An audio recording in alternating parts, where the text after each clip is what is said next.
Buen día amigos de Perú 21, yo soy Patricia Quispe y esto es La Voz del 21. Hoy nos acompaña Rubén Vargas, él fue viceministro de Orden Interno, también ministro del Interior durante el gobierno del señor Francisco Sagasti y jefe de Devida en el periodo 2018-2020. Le agradecemos muchísimo por la deferencia de atender a Perú 21.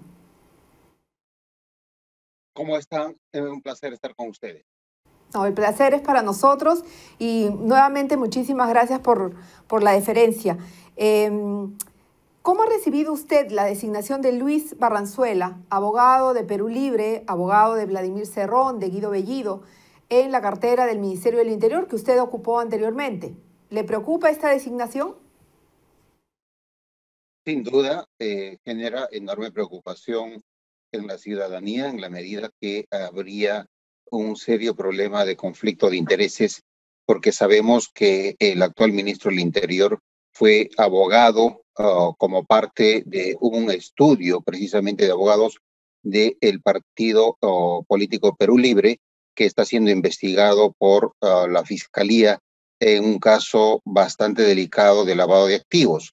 Entiendo que él ha renunciado como abogado al apersonamiento que hizo a ese proceso. Sin embargo, entiendo que él defendió a Perú Libre en su condición de miembro de este estudio de abogados. No sé si habrá renunciado al estudio de abogados, pero definitivamente hay un serio conflicto de intereses entre el ministro del Interior eh, y los casos que se están ventilando desde el Ministerio Público, en la medida que, como sabemos, en la Policía Nacional se maneja información bastante sensible. La Policía Especializada apoya las investigaciones al Ministerio Público y, por supuesto, el hecho de que el abogado de los imputados, de los investigados, ahora sea el Ministerio del Interior, eso, desde mi punto de vista, pone en riesgo la imparcialidad en la investigación de un caso tan delicado como es el de lavado de activos. Además, recordemos, el caso de lavado de activos, el agraviado es el Estado. Entonces, allí hay un doble problema de conflicto de intereses en donde el Congreso de la República no tiene que analizar tanto para cumplir con su responsabilidad de control político. Ahora, usted hablaba de un conflicto ciertamente de intereses. No conocemos si él ha renunciado al estudio que lleva el caso, pero en esa eventualidad, ¿qué implicancias tendría esto para la investigación? ¿Qué medidas se pueden tomar en todo caso para evitar que haya una afectación del proceso de investigación en el cual, como usted bien señalaba, el agraviado es el Estado? Precisamente por eso, porque el agraviado del Estado, y estamos hablando de un caso de lavado de activos, y en la medida que hay muchas preguntas que no conocemos con transparencia la respuesta y la información específicamente respecto a su participación, pertenencia al estudio de abogados que defiende a el partido Perú Libre, es que el Congreso es quien tiene que cumplir con su responsabilidad de control político. Si de manera transparente el gobierno no informa cosas tan básicas que la ciudadanía tenemos derecho a saber respecto a la actuación de un ministro, entonces el Congreso tiene que hacer su tarea.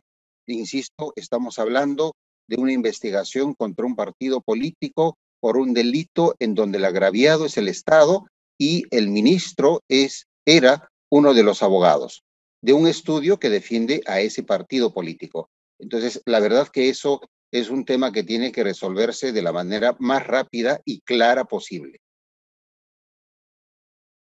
A las comisiones, a la Comisión de Defensa y Orden Interno del Parlamento, porque Perú 21 ha tenido oportunidad de conversar con algunos parlamentarios y ellos aparentemente le dan el beneficio de la duda al señor Barranzuela. Señalan que todavía no es tiempo de pedir explicaciones o hay que esperar que él ver cómo se desempeña en la cartera. ¿Se le puede dar este beneficio de la duda a una persona, a un personaje tan cuestionado? A ver, El tema es bastante claro y creo que tenemos que plantearlo de la manera más directa posible. En este momento no estamos cuestionando, no estoy cuestionando siquiera las calificaciones profesionales del actual ministro del Interior. Lo que estamos expresando preocupación es si esos elementos que generan sospechas razonables de que existe un conflicto de intereses están resueltos, sí o no. No se trata de hacer actos de fe o de confianza, se trata simplemente de ser absolutamente transparentes frente a los intereses del Estado, frente a los intereses que debemos nosotros proteger para que exista una correcta administración de justicia. Es simplemente un tema no solamente ético, sino de cumplimiento de la ley. El conflicto de intereses está claramente señalado en el marco normativo y no se trata de un acto de fe o de confianza, se trata de que tenemos que cumplir la ley. Ahora, si hablamos de las calificaciones morales, ¿es el señor Luis Barranzuela la persona idónea para ocupar la cartera del Ministerio del Interior? Se ha informado, por ejemplo, que tiene 158 amonestaciones y que a lo largo de su carrera policial ha tenido 837 días de castigo. Y en muchos casos tiene en sus informes, en su legajo personal, casos de denuncias por abuso de autoridad y encubrimiento. ¿Era Luis Barranzuela la persona más idónea para ocupar el cargo de ministro del Interior? Para el presidente Castillo y la primera ministra lo son. Prefiero no dar en este momento una apreciación personal. Lo que tengo que señalar es que para el presidente y para la primera ministra es el ministro y la persona adecuada para ocupar una cartera tan difícil como el Ministerio del Interior. Insisto nuevamente, creo que el Congreso no puede eludir su responsabilidad en ejercer el control político. Como ha informado Perú 21, hasta hace unos días se presentaba como un asesor externo del congresista Guillermo Bermejo. Y en ese contexto visitó la zona del Braem y les pidió que levanten su voz de protesta y asusó a las comunidades, indicando que se debía cumplir con el sueño del gobierno de industrializar la hoja de coca. ¿Cuál es su opinión al respecto? ¿Cómo usted que ha estado tan abocado al estudio de esta problemática de la lucha contra las drogas? Eso sí es un serio problema que los peruanos necesitamos o exigimos al gobierno y al ministro del Interior una mayor claridad y una mejor definición. El Perú es uno de los 3 países productores de drogas cocaínicas en la región andina, junto con Colombia y Bolivia. Y Perú, lamentablemente, por la demanda externa de drogas cocaínicas, está sufriendo nuevamente el embate del narcotráfico y la presión para la expansión, para el crecimiento de cultivos ilegales de hoja de coca. Si desde el gobierno o desde el Ministerio del Interior no se van a dar mensajes claros respecto a el control de los cultivos ilícitos, en este caso de la hoja de coca, entonces creo que estamos equivocándonos en proteger los intereses del país, en cumplir la política nacional de lucha contra las drogas que ha sido recientemente aprobada.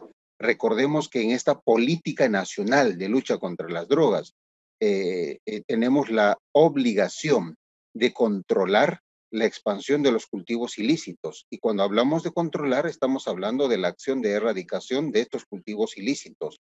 ¿Y quién es el sector responsable de ese control y de esa erradicación de los cultivos ilícitos? Es el Ministerio del Interior. Entonces, si el ministro del Interior está en contra de la erradicación, está en contra de la lucha contra las drogas, queremos saber entonces cuál es la política del gobierno, del actual gobierno, respecto a este problema del tráfico de drogas, que como sabemos es uno de los elementos corruptores, es uno de los elementos que afecta, que atenta gravemente contra la institucionalidad, contra la democracia, que corroe con los dólares sucios a nuestras Fuerzas Armadas, a la Policía Nacional, al Ministerio Público, a los jueces y a los propios partidos políticos. El narcotráfico es un factor, es un elemento, es una de las principales amenazas, no solamente contra nuestra seguridad, sino también contra la democracia. Entonces, luchar contra el narcotráfico es defender a la democracia. Y luchar contra el narcotráfico, ¿qué duda cabe? Es controlar los cultivos ilícitos. Y en este caso, recordemos que el 90%, más del 90% de los cultivos ilícitos de hoja de coca terminan convertidos en cocaína. Entonces, no, por favor, no se atrevan a pretender hablar de industrialización de la hoja de coca para no erradicar los cultivos excedentarios. En Bolivia se intentó industrializar la hoja de coca y han fracasado. Las dos empresas, los dos centros de producción de derivados de la hoja de coca en Bolivia han quebrado. Este tema de la industrialización hay que tratarlo con bastante cuidado. No se pueden generar expectativas y al contrario, hay que tener el mensaje absolutamente claro de que el Estado peruano va a cumplir con sus responsabilidades de controlar esos cultivos ilegales que se cultivan a sabiendas de manera directa para proveer al mercado ilegal de la cocaína. Entonces, Sin creo que embargo, ahí nosotros debemos exigir, tenemos que estar vigilantes de que se cumpla con los objetivos y las metas que se ha trazado en la política nacional de lucha contra las drogas. Insisto, uno de los principales ejes de esa política es la erradicación de la hoja de coca. El año pasado hemos erradicado solamente 6.000 hectáreas de las 25.000 que nos hemos fijado como meta. Este año no se ha erradicado más de 1.000 hectáreas. Estamos ya cerrando el último semestre del 2021 y no hemos erradicado más de 1.000 hectáreas de las 25.000 que tendríamos que haberlo hecho. Entonces, para el 2022 y el 2023, sin duda que los cultivos ilegales de hoja de coca van a superar las 100.000 hectáreas y estaremos en un escenario similar en el que estuvimos en la década de los 90, en donde el narcotráfico definía las reglas de juego en varias regiones del país. No ¿usted tiene podemos información, permitirnos que señor? eso ocurra por una falta de decisión o por enviar desde el gobierno o desde algún sector del gobierno mensajes absolutamente equivocados en cuanto a la lucha contra las drogas se refiere o en cuanto a la obligación del control de los cultivos ilícitos. Solamente a manera de ejemplo, cuando Si me, en si me Colombia, permite, si me permite sí, una adelante. consulta. Sí, sin embargo, quien da este mensaje no solamente, ese mal mensaje, no solo parte desde el Ministerio del Interior y desde el nuevo ministro, sino también del propio presidente, que promueve una copia del modelo boliviano y tanto él como representantes del Partido Perú Libre en el Congreso hablan de una nueva ley de la hoja de coca que le quitaría además facultades, ¿no?, a los organismos que hoy combaten este tráfico ilícito contra las drogas. Entonces, también se necesita una definición del presidente mismo respecto de cuál va a ser la política para combatir este flagelo. A ver, hay que hablar con absoluta claridad. El modelo boliviano que habría que analizar y sacar alguna lección es respecto al sistema de comercialización de la hoja de coca para consumo legal y tradicional. ¿Ya? Pero la lucha contra las drogas, la política contra las drogas en Bolivia es un absoluto fracaso. Entonces, cuando hablamos del modelo boliviano, ¿a qué nos estamos refiriendo? ¿A la lucha contra las drogas? Es un absoluto fracaso. Bolivia no solamente es un productor de drogas cocaínicas, sino que principalmente se ha convertido en una zona de tránsito y de reembarque de drogas cocaínicas a el mundo, especialmente hacia los países del bloque del Mercosur y de allí a Europa a Asia e inclusive a Sudáfrica. Entonces, ¿qué estamos hablando cuando decimos el modelo boliviano? ¿De la lucha contra las drogas? Es ese modelo es un absoluto fracaso. Pero si estamos hablando de modelo boliviano a el sistema de comercialización de la hoja de coca tradicional, entonces tenemos que saber que ese modelo obliga a fiscalizar estrictamente la hoja de coca para consumo tradicional.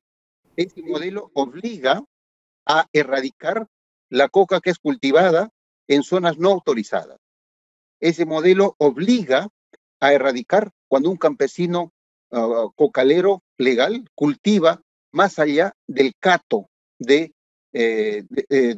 cato, que es una unidad de medición en Bolivia, que son 2.500 metros cuadrados, un cuarto de hectárea. Si se cultiva más de ese cato autorizado, también se le erradica. Entonces, hablemos con claridad. El modelo boliviano respecto a la lucha contra las drogas es un fracaso.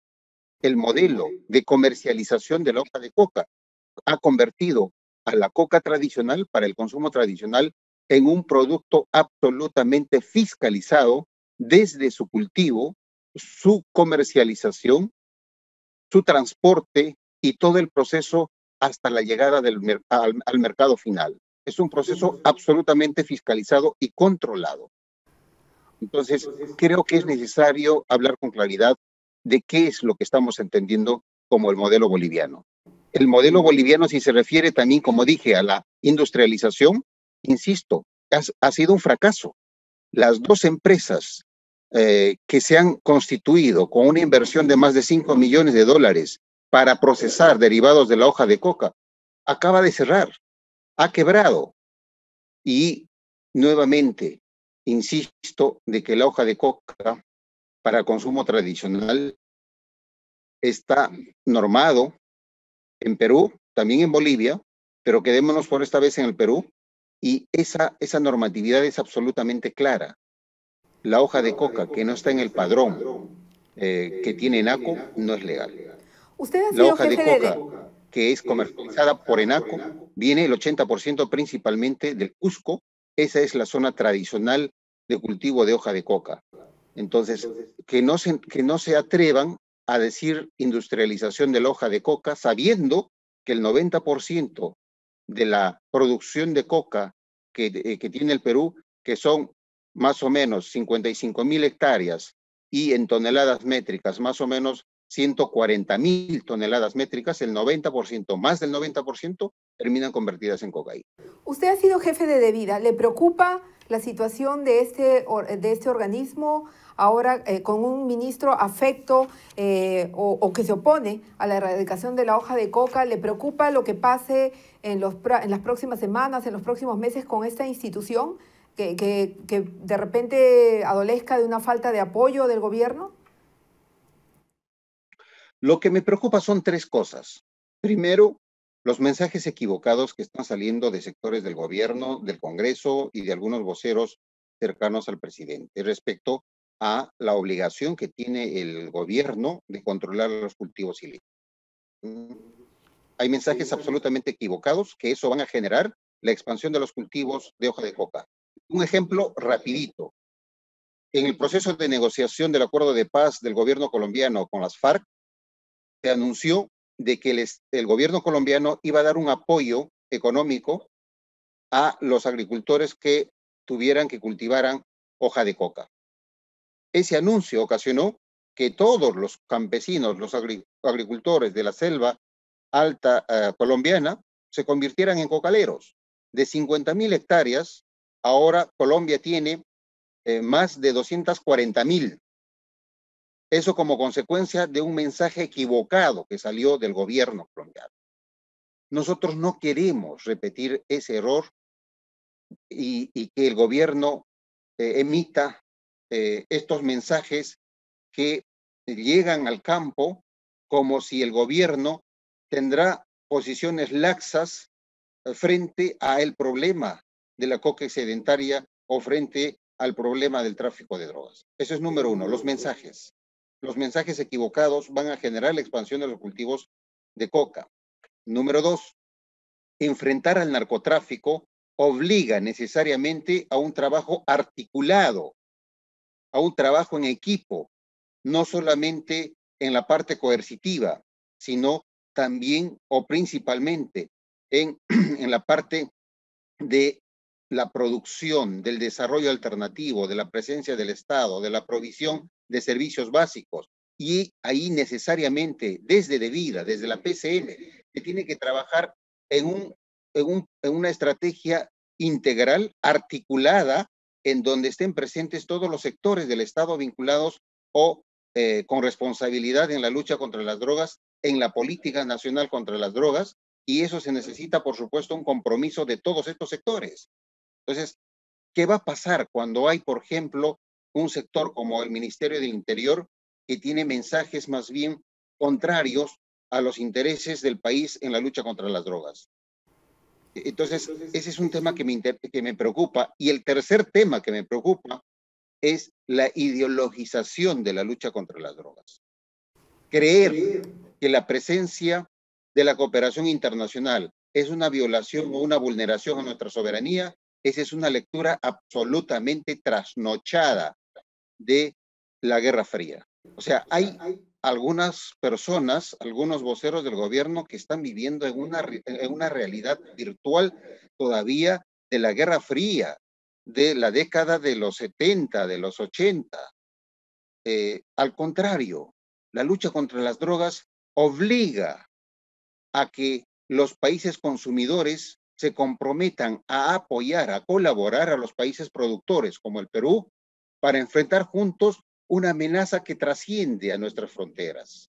Entonces, yo digo, bienvenida a la cooperación internacional que quiere enfrentar con nosotros al narcotráfico, a los cultivos ilegales y a la generación de oportunidades de desarrollo a través de los programas de desarrollo alternativo que promueve DEVIDA y otros sectores. Entonces, no podemos ideologizar la lucha contra las drogas y decir, por ejemplo, que vamos a recuperar nuestra soberanía y para eso vamos a expulsar a los órganos, a las agencias antidrogas de los Estados Unidos. Eso es un contrasentido, eso es un absurdo. Hay gente que todavía está en esa realidad virtual de la Guerra Fría, que ya cayó el muro de Berlín y no se han enterado. Es una pena, pero lamentablemente tenemos que estar atentos para que no se genere una situación en la que el Perú sea afectada, como lo estuvo en la década de los 80 y los 90, no solamente su seguridad, sino también la democracia, nuestra gobernabilidad, por un enemigo tan poderoso como es el narcotráfico. Tenemos que ser absolutamente claros y firmes en combatirla. No podemos darnos el lujo de dar mensajes equivocados o estar en una zona gris o con mensajes laxos que van a generar más temprano que tarde el crecimiento de los cultivos ilícitos y la expansión del narcotráfico. Efectivamente, y esperemos que con la llegada de un nuevo gabinete, con un remozado gabinete que preside ahora Mirta Vázquez, las cosas puedan cambiar. Señor Vargas, Perú 21 le agradece muchísimo por habernos concedido esta entrevista. De verdad ha sido usted muy gentil con todas las explicaciones y dándonos un panorama mucho más amplio respecto de este tema que preocupa bastante al país y que en las últimas semanas o primeras semanas del gobierno no ha recibido el trato que merece, la atención que merece. Muchísimas gracias por habernos concedido este tiempo. Encantado, hasta cualquier momento, un placer. Gracias a usted. Y con ustedes, amigos, eso ha sido todo. Hoy nos acompañó Rubén Vargas, exministro del Interior durante el gobierno de Francisco Sagasti. Él nos hizo un análisis respecto de la lucha contra las drogas y la atención y el enfoque que le está dando el gobierno de Pedro Castillo a este problema. Con ustedes ha sido todo. Muchísimas gracias por su atención. Será hasta una próxima oportunidad.